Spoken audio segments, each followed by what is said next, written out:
Não sei se você já se questionou por que, como cristão, deveria orar. Se a oração fosse um assunto meramente informativo, seria desnecessário, porque Deus onisciente conhece todas as coisas e não precisa de nenhuma informação da nossa parte. Se Deus tem a sua própria vontade e age de acordo com ela, de novo surge a pergunta, por que orar? Sabemos que a instrução, a oração é bíblica, mas precisamos entender a sua razão.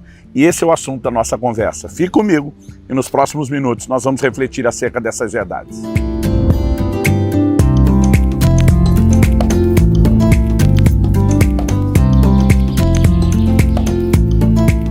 Estou hoje em Porto Velho, Rondônia, na Praça das Três Caixas d'Água, lugar histórico, marco do início da cidade, passando para trazer mais uma palavra ao seu coração.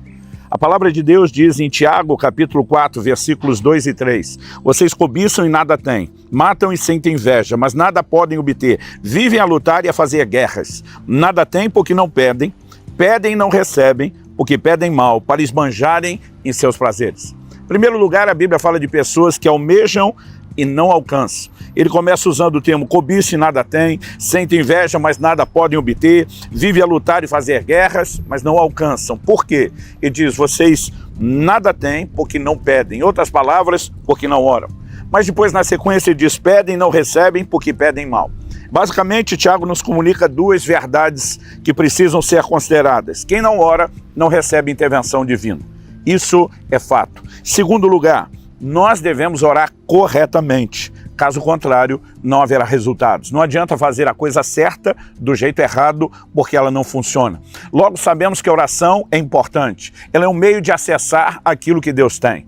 E, quando nós consideramos essas verdades, precisamos questionar o porquê somos instruídos a orar. Não porque tudo necessite de explicação, mas porque quando entendemos os princípios, isso facilita, nos movermos de uma forma mais adequada aos princípios que Deus comunicou. Então, como falei anteriormente, a oração não é meramente informativa.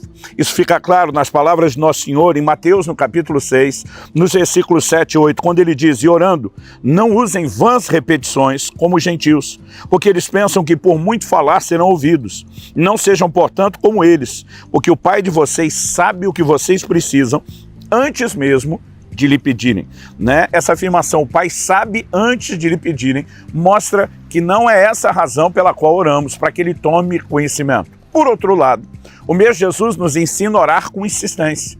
Em Lucas, no capítulo 18, no verso 1, a Bíblia diz, Jesus lhes contou uma parábola para mostrar que deveriam orar sempre e nunca desanimar. Então, se por um lado a oração não é informativa, mas por outro ela é tão necessária, a ponto de perseverarmos, a ponto de não podermos desanimar, nós precisamos entender essa equação.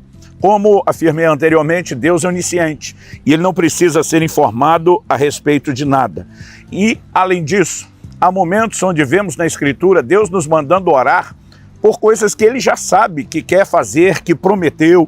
Então, nós precisamos entender que não se trata de informação. Logo, a oração tem um outro papel. Antes mesmo de explorar qual é esse outro papel, eu quero colocar um outro questionamento. Se o Pai sabe que nós precisamos de algo e Ele deseja fazer esse algo em nosso favor, por que esperar que oremos para somente depois disso fazer? Não apenas esperar que oremos, mas esperar que façamos isso da forma correta, para que então possamos acessar aquilo que Ele já gostaria de fazer e já sabia que nós precisávamos. Muitas pessoas às vezes questionam, e a vontade de Deus, onde fica? Se Deus faz o que quer, a hora que quer, e essa é a forma dele agir o tempo todo, então para que orar? Se Ele já vai fazer o que queria fazer, não adianta eu pedir. Se eu não sei aquilo que Ele está disposto a fazer em relação ao que não é a sua vontade e mere simplesmente atender à vontade de um homem, isso será que faz sentido e combina com a ideia de um Deus grande, soberano? Esses questionamentos, eles também precisam de resposta. E a verdade é que, por um lado, a Bíblia diz que Deus ouve o clamor dos homens. Por exemplo, Josué, capítulo 10, versículo 14, faz uma afirmação extraordinária e diz, não houve dia semelhante a esse, nem antes e nem depois dele, tendo o Senhor assim atendido a voz de um homem, porque o Senhor lutava por Israel. O texto está falando de Josué, quando ele ora e Deus para o sol e a lua e o dia se estende para que eles possam vencer o inimigo. A Bíblia diz, nunca se ouviu falar, nem antes e depois, de Deus ter atendido assim a voz de um homem. Ou seja, a Bíblia não está dizendo que Deus fez aquilo apenas porque Ele quis. Ele fez para atender aquilo que alguém que lhe servia estava pedindo e clamando a Ele. Isso não pode ser ignorado.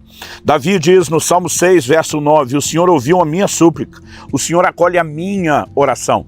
Não se trata apenas de fazer aquilo que Ele quer. Por outro lado, nós também entendemos que a Bíblia nos apresenta a necessidade de orar alinhados com a vontade de Deus. Se por um lado Deus não fará a sua vontade sem oração, por outro lado nós entendemos que a oração fora da vontade de Deus, ela também não é eficaz. Logo, eu e você precisamos entender que há necessidade de uma combinação da disposição, da voluntariedade do homem, da sua fé, da sua capacidade de crer e confiar em Deus, mas ao mesmo tempo não colidir com a vontade de Deus. Então Jesus nos ensinou que a oração é o caminho para que a sua vontade se estabeleça. Em Mateus 6,10, na conhecida oração do Pai Nosso, ele nos ensina a dizer, venha teu reino, seja feita a tua vontade, assim na terra como no céu. Em outras palavras, que a tua vontade se cumpra aqui na terra, da mesma forma irrestrita como ela se cumpre nos céus. Por que clamar pelo cumprimento da vontade de Deus se ela se estabeleceria sem oração? Será que Deus teria nos movido a um mero teatro, encenação que não produz nenhum tipo de resultado? A verdade é que a Bíblia nos ensina que orar alinhado com a vontade de Deus é garantia de resposta. Em 1 de João, capítulo 5, versos 14 e 15, a Bíblia diz, essa é a confiança que temos para com Ele, que se pedimos alguma coisa segundo a sua vontade, Ele nos ouve. E se sabemos que Ele nos ouve quanto ao que lhe pedimos, estamos certos de que obtemos os pedidos que lhe temos feito. É lógico que na própria oração nós deveríamos nos sujeitar à vontade de Deus, em vez de escolher apenas a nossa. Jesus no Getsemane passa a dizer ao Pai, seja feita não a minha, mas a tua vontade. Está registrado em Mateus 26, 39. Por outro lado, não podemos também ignorar em contrapartida orações que na Bíblia foram ignoradas. O clamor de Davi, por exemplo, para que a criança gerada daquela relação adúltera com Batseba, que estava debaixo de uma palavra e uma sentença de juiz de que morreria, mesmo que Davi passasse 7 dias prostrado, com o rosto no chão, orando, clamando a Deus, jejuando, essa oração não foi atendida, porque ela estava em colisão com a vontade revelada de Deus. Provérbios 28, 9 diz, quem desvia os ouvidos de ouvir a lei, até a sua oração será abominável. Se eu e você estamos andando fora do padrão, da Escritura, da Palavra de Deus, não adianta simplesmente achar que faremos Deus se curvar à nossa vontade, aos nossos desejos, em rebelião à vontade, e os desejos dele. Mas, no entanto, nós precisamos entender como a oração se relaciona com a vontade de Deus. E fato é que a vontade divina, sem oração não pode se cumprir. Senão Deus não nos mandaria orar para que a vontade dele acontecesse aqui na terra. Por outro lado, a oração fora da vontade divina não será atendida. Mas a verdade é que uma depende da outra. E quando as duas se unem, nós temos então uma química extraordinária. E aqui, eu e você talvez podemos considerar e devemos atentar para aquilo que eu quero chamar de uma questão legal. Quando Deus criou o homem, e precisamos questionar por que ele nos mandaria orar para que ele faça aquilo que ele já quer fazer. Em 1 Timóteo 2, a Bíblia manda que a gente, antes de tudo, use a prática de súplicas, orações, intercessões em favor de todos os homens. Por que orar por todos os homens? No verso 4, o apóstolo diz, porque Deus deseja que todos os homens se salvem. Ou seja, se a vontade de Deus salvar a todos, por que é que ele nos manda orar para que a vontade dele seja feita? De novo, eu repito, trata-se de uma questão legal. Quando Deus criou a terra, Deus concedeu a autoridade, a jurisdição da terra ao homem. No Salmo 115, 16, a Bíblia diz, os céus são os céus do Senhor, mas a terra Deus a deu aos filhos dos homens. De alguma forma, nós vemos essa separação. Os céus são os céus do Senhor, o lugar onde ele se move com plena autoridade, mas a terra ele concedeu aos filhos dos homens. Depois ele nos manda orar que a vontade dele se cumpra aqui, como se cumpre lá, no lugar de domínio e de plena jurisdição dele. Isso seria como se a gente dissesse que depois de ter dado ao homem a autoridade sobre a terra, Deus não passa por cima do homem. Deus espera uma requisição, uma reivindicação para que ele possa ter o direito legal de intervir e de agir.